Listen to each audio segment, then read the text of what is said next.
Olá, Zis! Chegamos no dia 13 e hoje o Yogananda encontrou Ram Gopal, o santo que não dorme. Parece algumas pessoas.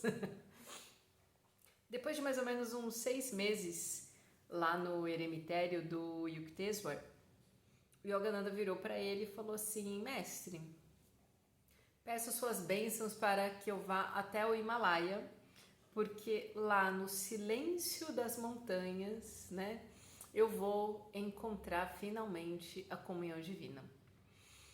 Aí o Ktesvar olhou para ele e falou assim: tem muitos homens que moram na montanha e não conhecem Deus. E Yogananda insistiu. Ele: não, eu tenho certeza que na solidão das cavernas dos Himalaias eu vou conhecer Deus, enfim, não sei o que.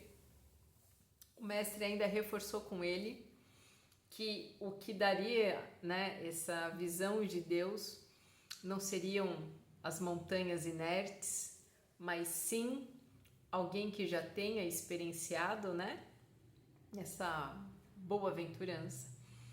Mas Yogananda insistiu, e aí o mestre dele ficou quieto e o Yogananda interpretou o silêncio como um aval para ir, né? Na verdade, ele interpretou do jeito que ele queria.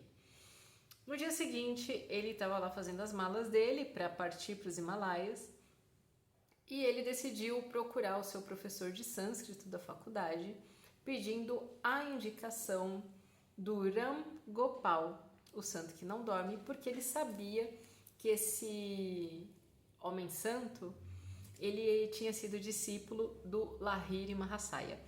E só fazendo uma retrospectiva, Lahiri Mahasaya foi o mestre, né, foi o guru dos pais de Yogananda e também foi o guru do Yukteswar. E aí esse professor passou o endereço para ele, esse guru ficava numa cidade que eu acabei de ler e eu já acabei de esquecer o nome, mas era uma cidade que tem um templo que já presenciou muitas curas, né? Era um ponto energético muito forte, muitas pessoas que iam até esse templo, na verdade peregrinavam até lá e elas recebiam várias bênçãos, inclusive de cura física, né? Saúde. E aí o Yogananda faz a sua malinha e parte rumo a essa cidade para depois ele ir para os Himalaias. E ele esperava com isso que esse santo que não dorme abençoasse ele, falasse: vai filho, vai para os Himalaias que vai te fazer muito bem, enfim. Yogananda foi até essa cidadezinha. Vamos pegar o nome da cidade? Que tá me incomodando isso. Então vamos lá. Vou pegar o nome da cidade. Tarakeswar, pronto. Yogananda foi até Tarakeswar, foi no templo, mas ele estava, né, tão cheio de si que ele entrou no templo e tinha uma pedra redonda e ele falou assim: eu não vou ficar aqui olhando essa pedra redonda, né? Eu vou embora. Não fez nenhuma reverência, nenhum gesto de reverência ao templo, pegou e foi embora. E aí quando ele saiu, ele começou a pedir informações para chegar no endereço do Rangopal. E aí, primeira informação que ele pediu: como que eu chego nesse endereço? O cara falou assim: você vai até o fim e vira à direita, vira à esquerda, enfim. E ele foi, seguiu, e ele andou. E todo mundo que ele perguntava falava assim: não tem ninguém com esse nome. E desconfiavam dele. Você deve ser algum detetive, sei lá o que você é, não conheço ninguém. E ele continuou andando, e caiu a noite e ele não chegava a lugar nenhum. E aí ele encontrou ele ouviu, né, o sininho de uma vaca, ele encontrou lá um homem do campo e ele falou assim: meu Deus, eu tô perdido, tá? E aí o homem decidiu dar abrigo para ele naquela noite. Foi lá, ficou, né, jantou. Lembra que o Yogananda era faminto? Tava faminto, jantou, dormiu e no dia seguinte, bem cedinho, ele saiu de novo. E aí ele seguia lá na direção que ele estava e falavam para ele assim, você está a 1 crore. 1 crore significa 3 quilômetros. E ele andou, acho que até as 3 horas da tarde, procurando o raio dessa casa do Urangopal. E quando ele estava no meio de uma plantação de arroz e já falando, desisto, chegou um senhorzinho perto dele e falou assim, olha, eu ia sair da cidade, mas eu fiquei só por sua causa. E aí, esse senhor, né, ainda falou, por que você acha que... Onde você acha que está Deus? Ele falou assim, Deus está dentro de nós, né, dentro e fora de nós. Se Deus está dentro e também fora de você, por que você não reverenciou Deus lá no templo enquanto formato de pedra, né? Na verdade, esse formato redondo de pedra seria ali o símbolo do infinito, do cosmos. Era uma representação, né, aí de representação divina. Então, por que você não reverenciou lá o divino que estava no templo? Por isso que você foi castigado a ficar andando sem rumo para cima e para baixo. E aí eles começam a conversar e esse Irangopal dá ali várias lições para o Yogananda e uma delas era falar que não adiantava ele ir para os Himalaias, porque quem ia conceder ali tudo que ele buscava em relação ao divino era o guru e não uma montanha.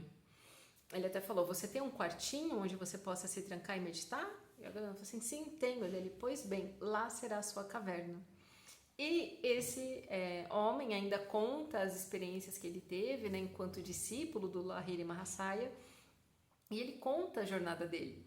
Que no começo ele foi e se retirou para os Himalaias e ficou 20 anos meditando 18 horas por dia.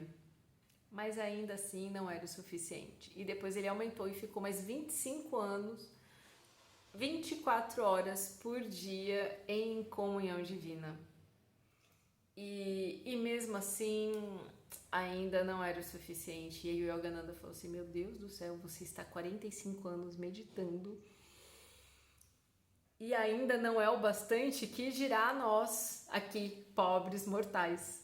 E aí o Irangopal fala que, segundo Lahiri Mahasaya, ainda que uma breve meditação pode ajudar o homem a vencer o seu medo da morte e também ajudá-lo no pós-morte.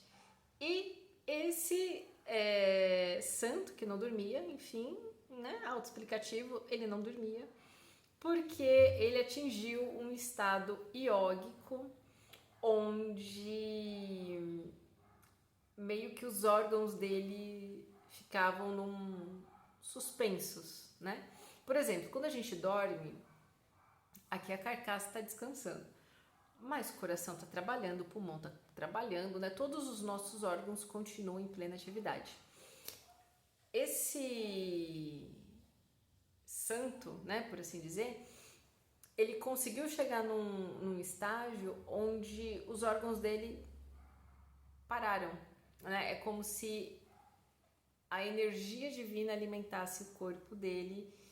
Enfim, é algo muito louco que eu não vou saber aqui, né, exprimir com palavras, só lendo mesmo lá o texto fantástico do Yogananda para entender tudo isso que ele passava. Yogananda teve ali uma grande afeição por esse homem, mas o homem falou assim, não, volte para o seu mestre, que ele é quem vai te ajudar. Ele concede ali uma bênção para o Yogananda e ele assegura, o seu mestre vai te ajudar a ter essa visão de Deus, mas não agora, porque o seu corpo não está preparado, né? O seu corpo não está preparado para receber toda essa carga de energia, seria como estourar uma lâmpada. Então você precisa ainda de mais preparação para poder ter essa experiência, e só o seu guru vai poder te proporcionar isso. E aí, Yogananda finalmente se liberou da sua obsessão por os Himalaias e voltou para Calcutá junto do seu mestre. E é isso. Até amanhã.